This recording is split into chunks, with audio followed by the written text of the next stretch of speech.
სრულიად საქართველოს კათოლიკოს პატრიარქს, მცხეთა თბილისის მთავარ ეპისკოპოსსა და ბიჭვინთისა და ცხუმ-აფხაზეთის მიტროპოლიტს, უწმინდესსა და უნეტარეს სილია მეორეს ოლიმპიადაში მონაწილე სპორტსმენები ეწვივნენ. შეხვედრა საპატრიარქო რეზიდენციაში გაიმართა. საქართველოს ეკლესიის საჭერო მკრობელმა სპორტსმენებს წარმატებები უსურვა და ოლიმპიადის თითოეული მონაწილე დალოცა. როგორც ცნობილია, ოლიმპიადა რიო-დე-ჟანეიროში სტარტს 5 აგვისტოს აიღებს. 39 ქართველი სპორტსმენი 13 სპორტულ დისციპლინაში მიიღებს მონაწილეობას. თუ რა წარმატებებს მივაღწევთ და რამდენ მედალს მოვიპოვებთ ყველაზე მასშტაბურ სპორტულ შეჯიბრებაში, ცნობილი ოლიმპიადის დახურვის დღეს 21 აგვისტოს გახდება. ეს არის დიდი მოვლენა მსოფლიოს მასშტაბით და თქვენი გამარჯვება არის იქნება საქართველოს გამარჯვება. ამიტომ ყველაფერი უნდა გააკეთოთ, რომ მრავალი მედალი ჩამოიტანოთ, მრავალი გამარჯვებული პიროვნება ჩამოხვიდეთ. ჩვენთან არის ღმერთი. ქართულ სპორტსმენს ჰქონდათ საუკეთესო პირობები მომზადებული იყვნენ ოპტიმალური შემადგენლობით და რაც ყველაზე მთავარია სარეკორდო რაოდენობით მიმგზავრები და ასევე გვაქვს სამართლიანი მოლოდინი იმისა, რომ ეს ოლიმპიადა იქნება განსაკუთრებული ქართული სპორტის ისტორიაში, რაც შეეხება სტუმრობას, მინდა ხაზი გავუსვა იმას, რომ ქართული სპორტის ისტორიაში არაერთი მაგალითი ქონია, როცა ჩვენ სპორტსმენები გაულოცეთ ჩვენს უწმიდეს და შემდგომ ეს მუხტი დადებითი განსაკუთრებულ როლს თამაშობს მათ წარმატებაში. 2000 წელს პირველად როდესაც გაიმგზავრა ოლიმპიური ნაკრები დამოუკიდებელი დროშის ქვეშ, პირველი კურთხევა მიიღეთ პატრიარქისგან და იმ პერიოდში, როდესაც ჩვენ წარმატებებს არ ველოდებოდით, ჩვენმა სპორტსმენებმა დიდ წარმატებას მიაღწიეს და 2000 წლიდან მოყოლებული ყოველ ოლიმპიურ თამაშებზე მოვიდეთ პატრიარქთან, ვიღებთ კურთხევას, რამე თუ ჩვენი სპორტსმენები არიან მოწმუნეები და სამს. ნამდვილად ეს არის შემატებს ძალას იმ ღონისძიებაზე, რომელიც გაიმართება რიო-დე-ჟანეიროში. ჩვენი მონაწილეობა 29 სპორტსმენით შედგება.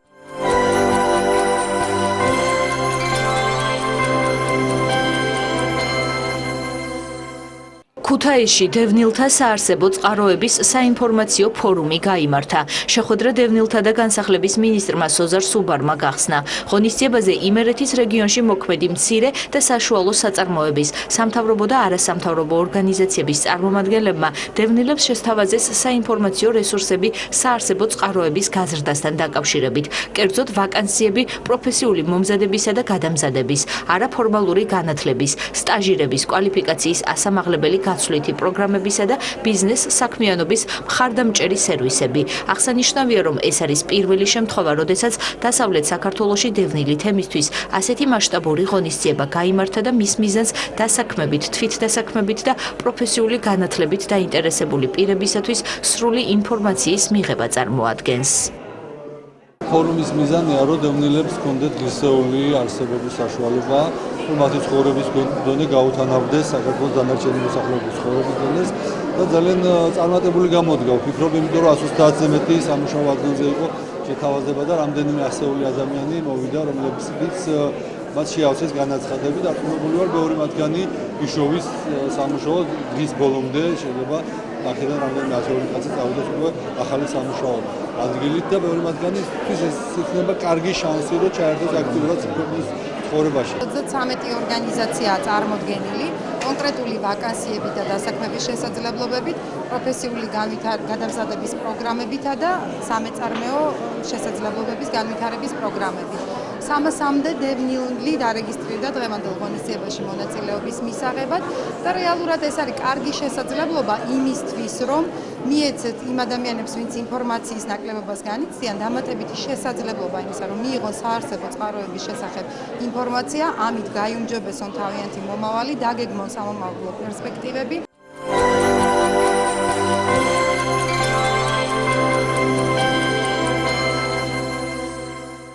სოფლის მეურნეობის მინისტრის მოადგილე ლევან დავითაშვილი და კახეთის მხარის გუბერნატორი ირაკლი შიოლაშვილი დედოფლის წყაროს მუნიციპალიტეტში ფერმერებს შეხვდნენ და შირაქის ველზე ხორბლის აღების პროცესს დაესწრნენ. წინა წლებთან შედარებით წელს თავთავიანი კულტურების რეკორდულად მაღალი მოსავალია. გაზრდილია როგორც ნათესი ფართობები, ასევე ჰექტარზე მოსავლიანობაც. შირაქის ველზე ხორბალი და ქერი 32,000 ჰექტარ ფართობზე დაითესა. საშუალო მოსავლიანობამ დაახლოებით 4 ტონა შეადგინა. ფერმერები მიმდინარე წელს მხოლოდ კახეთის რეგიონში 300,000 ტონაზე მეტ ხორბლისა და ქერის მოსავალს ელოდებიან. წელს მთელ საქართველოში, მათ შორის ამ მუნიციპალიტეტში გვაქვს რეკორდულად მაღალი მოსავალი.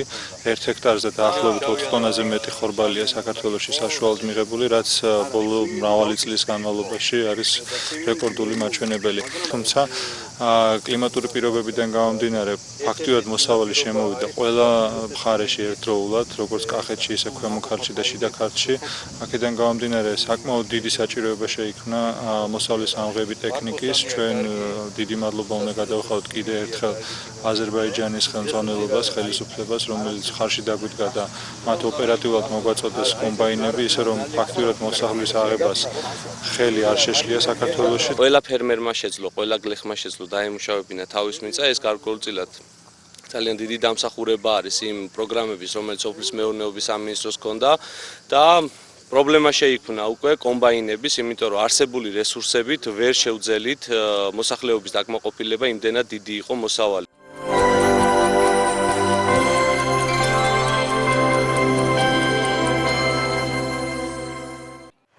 სურსათის ეროვნული სააგენტოს თბილისის სამმართველოს ინსპექტორებმა სავაჭრო ობიექტებში სარეალიზაციოდ გამოტანილი კულტურები შეამოწმეს. სეზონურობიდან გამომდინარე აქცენტი საზამთროსა და ნესვზე გაკეთდა, რადგან ზაფხულში ამ პროდუქტების მოხმარება განსაკუთრებით დიდია. შემოწმებისას დადგინდა, რომ საზამთროსა და ნესვში ნიტრატების შემცველობა დასაშვებ ნორმას არ აღემატება. გამოვლინდა მცირედი შეუსაბამობა, რაზეც რეალიზატორმა გაითვალისწინა სურსათის ეროვნული სააგენტოს ინსპექტორების რეკომენდაცია და პროდუქცია რეალიზაციიდან ამოიღო. სამომხმარებლო ბაზრის მონიტორინგი მთელი ქვეყნის მასშტაბით მიმდინარეობს. სარეალიზაციოდ განთავსებულ საზამთროების დიდ რაოდენობაში ნიტრატები იყო ნორმის ფარგლებში, თუმცა კი გამოვლინდა მცირედი შეუსაბამობებიც, კერძოდ ღრულად დასაშვებ კონცენტრაციას ზოგიერთ საზამთროში ნიტრატები მცირედით აჭარბებდა დადგენილს. მოსახლეობამ ყურადღება უნდა მიაქციოს საზამთროს შესყიდვის დროს იმას, რომ საზამთრო არ უნდა იყოს რბილი, არ უნდა ჰქონდეს დაზიანებები, ეს ეხება როგორც საზამთროს, ასევე ნესვს და მოხმარების წინ საზამთრო აუცილებლად საზამთროც და ნესვიც აუცილებლად უნდა გაირეცხოს.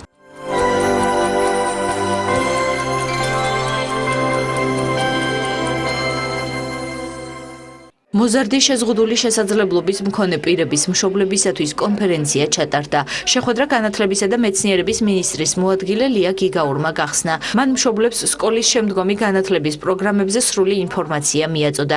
საუბარი ასევე შეეხო მოზარდთა დამოუკიდებელი ცხოვრებისათვის მომზადებას, არჩევანის თავისუფლებას, მათი ინტერესების პატივისცემასა და ამ პროცესებში მშობლების აქტიურ ჩართულობას.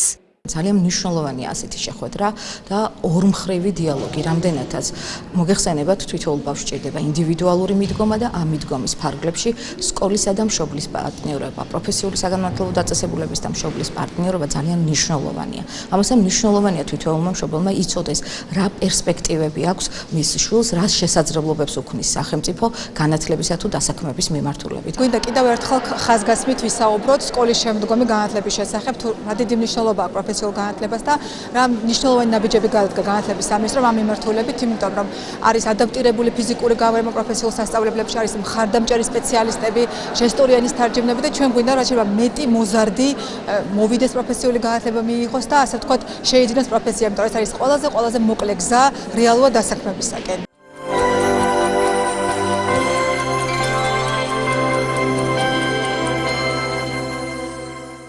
ჭაბუა ამირეჯიბის გამზირზე მდინარე ვერეს კალაპოტის ფორმირების პროექტი ხორციელდება.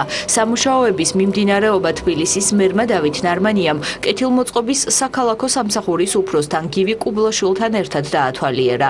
პროექტი მდინარის კალაპოტის ფორმირებას მზიურის მიმდებარე ტერიტორიიდან ვაკის სასაფლაომდე არსებულ ზოლში ითვალისწინებს. პირველ ეტაპზე მდინარის კალაპოტის მცირეოდენი გაგანიერება, მარჯვენა ნაპირის გასწვრივ გრუნტის დამბისა და რკინა-ბეტონის კონსტრუქცია კონსტრუქციის კედლის აგება და მილების მოწყობა იგეგმება.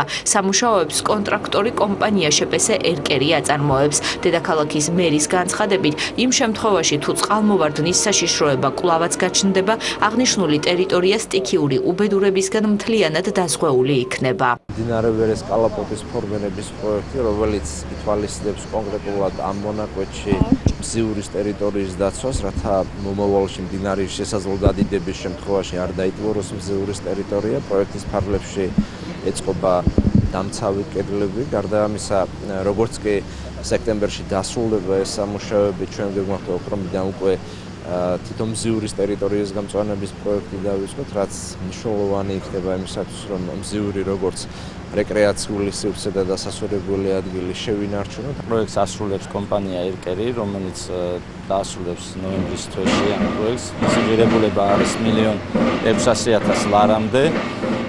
საკმაოდ გამოცდილი კომპანია არის და ეს პროექტი ემსახურება მზიურის მიმდებარე ტერიტორიაზე ყველანაირი უსაფრთხოების ზომების დაცვას.